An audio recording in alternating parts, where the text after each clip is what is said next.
Kidney দিল টুনি আর বেচারা ভালোবাসা দিল অন্য নারীকে। বলছিলাম এই যে এই পুরুষ নামের এই মানুষ নামের পশুটার কথা, যে কিনা যখন মৃত্যু সজ্জায় তার কিডনি বিকল হয়ে গিয়েছিল, সে সময় তার বউ তার পাশে এসে দাঁড়িয়ে তাকে কিডনি দিয়ে বাঁচিয়েছেন। সেই পুরুষই তার সাথে তারই দেওয়া কিডনি নিয়ে আরেক নারীর সাথে গিয়ে তাকে ডিভোর্স দিয়েছেন। ভাবা যায়?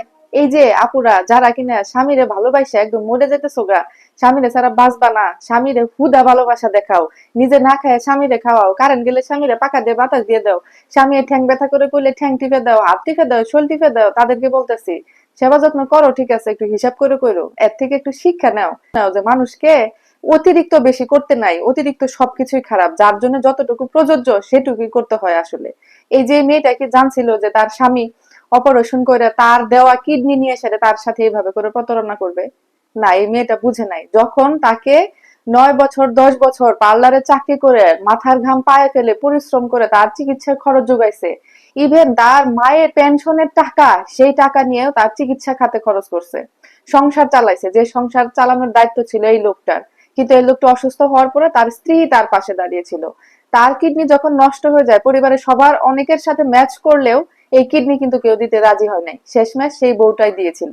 আর এই যে ভাইয়াদেরকে বলি, বউদেরকে যে এত অবহেলা করেন, দিন শেষে বিপদে পড়লে কিন্তু এই বউরাই আপনাদের কাছ পাশে এসে দাঁড়াবে, বউরাই আপনাদেরকে সাহায্য সহযোগিতা করবে, অসুস্থ হলে বউরাই কিন্তু আপনাদেরকে সেবা করবে।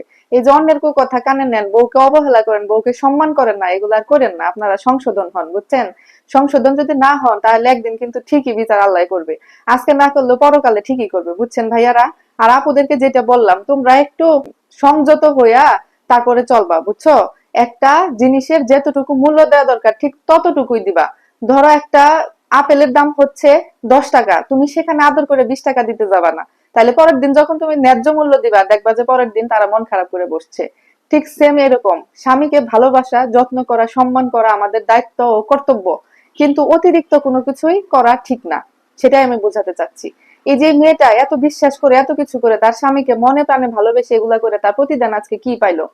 তারই কিডনি, তারই টাকায় সুস্থ হওয়া শরীর নিয়ে, সেই শরীর নিয়ে যায় সারে উঠছে আরেক বেটির কাছে। মানে এটা কোনোভাবে আমি মিলাইতে পারতেছি না।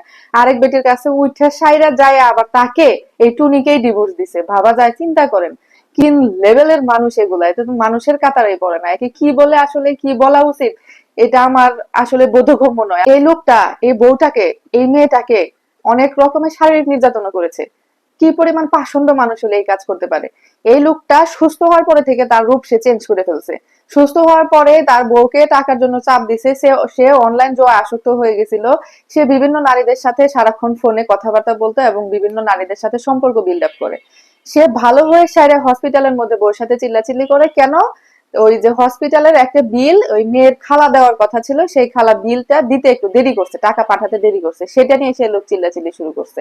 যখন চিল্লাচিল্লি করছে তখনই ডাক্তার এই লোকরে আর এই যে টুনিকে নিয়ে সেটা চেম্বারে নিয়ে বুঝাইছে। এই লোককে ডাক্তার সেদিনই বলছে যে তোমার মা তোমার জন্মদাতা হলেও তোমার ওয়াইফ, তোমার স্ত্রী, তোমার সহধর্মিণী হচ্ছে তোমার জীবনদাতা।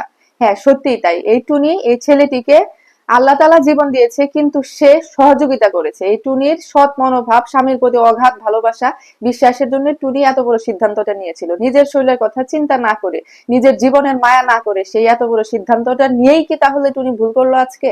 মানুষকে এভাবেই ঠকে যাবে? তাহলে আর বিশ্বাস কোথায়? তাহলে আর ভালোবাসা কোথায়? তাহলে আর এই যে স্বামী স্ত্রীর বন্ধন সেটা কোথায় থাকলো, কিভাবে থাকলো? জানি না, জানা নাই। আপনারা এই লোকটাকে কি করা উচিত, কি বলা উচিত, অবশ্যই কমেন্ট বক্সে 2টা লাইন এই লোকটার জন্য লিখে যাবেন।